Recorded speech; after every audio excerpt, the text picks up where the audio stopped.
ఇక నిన్నమన్న ఆ మధ్యలాన్ని కుక్కలు మొరిగినాయి. నిన్నమన్న ఒక నక్క బయలుదేరింది, మొన్న సూర్యాపేటకు పోయింది, నిన్న కరీంనగర్ పోయింది. ఆయన అంటుండు నన్ను ఏం బిక్తారు మీరని. మొన్న మాట్లాడింది మీరు చూసుంటారు, కేసీఆర్ గారు మాట్లాడింది, నా ఎంటిక కూడా బీకలేరని మాజీ ముఖ్యమంత్రిగా మాట్లాడిండు. ఇది మాజీ ముఖ్యమంత్రి మాట్లాడే భాషనేనా?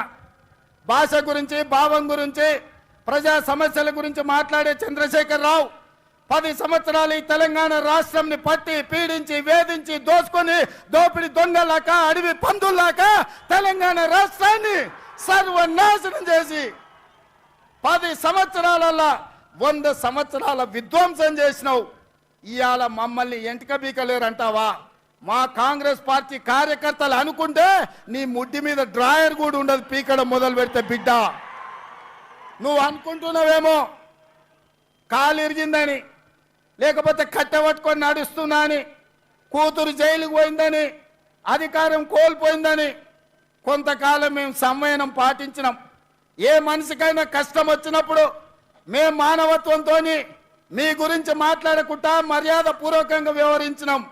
ఇవాళ నువ్వు అనుకుంటున్నావు నువ్వు ఏది పడితే అది మాట్లాడితే చూస్తూ ఊరుకుంటామని. చూస్తూ ఊరుకునేటోడు ఎవరు లేరు. నేను పెద్దలు జానారెడ్డి గారి లాగా కాదు, నేను రేవంత్ రెడ్డిని బిడ్డ.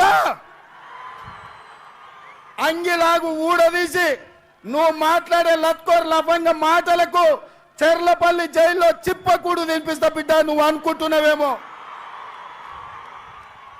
ఆనాడు చెప్పినా ఈనాడు చెప్తున్నా, నువ్వు పేదలకు డబుల్ బెడ్రూమ్ ఇల్లు కట్టియలే, నేను మాత్రం నీకు తప్పకుండా డబుల్ బెడ్రూమ్ ఇల్లు కట్టిస్తా చెర్లపల్లి జైల్లో.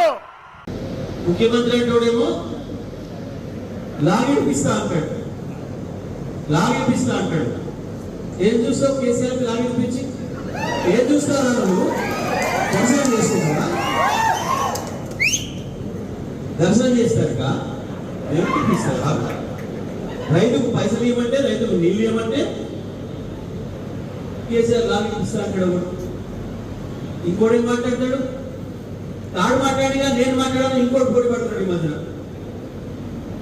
100 మీటర్ల రోజు మొదలు పెడతాడు. ప్రజాస్వామ్యం తిని దున్న పొద్దులా ఎదిగారు కాబట్టి మిమ్మల్ని పెట్టాలి. 100 మీటర్లు మీరు 100 మీటర్ల రోజు పొందా కేసీఆర్ కాదు పెట్టాల్సింది మిమ్మల్ని, మీ పార్టీ. మాయ మాటలు చెప్పి ప్రజలకు చేయలేని చేతగాని హామీలు ఇచ్చి ప్రజలతో ఓటు వేయించుకొని 100 రోజుల్లోనే 100 సంవత్సరాల ఇంకా మళ్ళీ రాష్ట్రాన్ని తీసుకుపోయినందుకు మిమ్మల్ని పెట్టాలి కొంద, మీ పార్టీని పెట్టాలి కొంద. కేసీఆర్ గా రండా ఎవరో రండా రండని ఎవరినంటారు? ఊళ్ళల్లో అన్ని చేసి ఆ ఊళ్ళో పంపిస్తే పొమ్మంటే తప్పించుకోబెట్టు రండి అంటారు. పెళ్లి చేసి ఊళ్ళో పోలా అంటే పొదువు కాక తప్పించుకొని బయటపడేటువంటి రండి అంటారు. మీరు రండారు 100 రోజులైనా పరిపాలన ఎట్లా చేయాలో తెలియక చచ్చిపోయిన లిస్టీ కేసీఆర్ అడిగినాడు రండా. ఇచ్చిన హామీని నెరవేర్చలేక ఎన్నికల కమిషన్ అడ్డం వచ్చిందని చెప్పినాడు రండా. అయినా కేసీఆర్ చెప్పిండు. అది గుండెనాయన మీరు ఆనాడు నేను రైతు బంధు ఇస్తాంటే వద్దని చెప్పి ఎన్నికల కమిషన్ పొందుకున్నారు. నేను ఇప్పుడు ఆ మాట అన్నాను, మీరు ఏంటి ఇప్పుడు 2 లక్షల రుణమాఫీ ప్రకటించండి, నేను కూడా మద్దతు ఇస్తా ఎన్నికల కమిషన్ కి రాయండి అని చెప్పాడు. అది రాయడం చేతగా మీరు అన్నారు.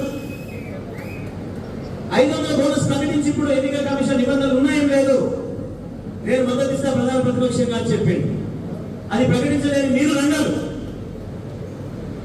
రెండలు మీరైతారు తప్ప, ముండలు వీడైతారు తప్ప కేసీఆర్ కాదు. కేసీఆర్ చెప్పిందే చేసాడు, చేసిందే చెప్పాడు. మీలాగా నోటికి ఏది వస్తుంది? చీటలో లాగా 420 లాగా 420 హామీలు ఇవ్వలేదు. కేసీఆర్ పరిపాలన తెలిసినవాడు కాబట్టి, రాష్ట్ర ఆర్థిక పరిస్థితి తెలిసినవాడు కాబట్టి, మాట ఇస్తే తప్పకుండా ఉండాలి కాబట్టి నేను ఎక్కువ చెప్పాను అని చెప్పాను.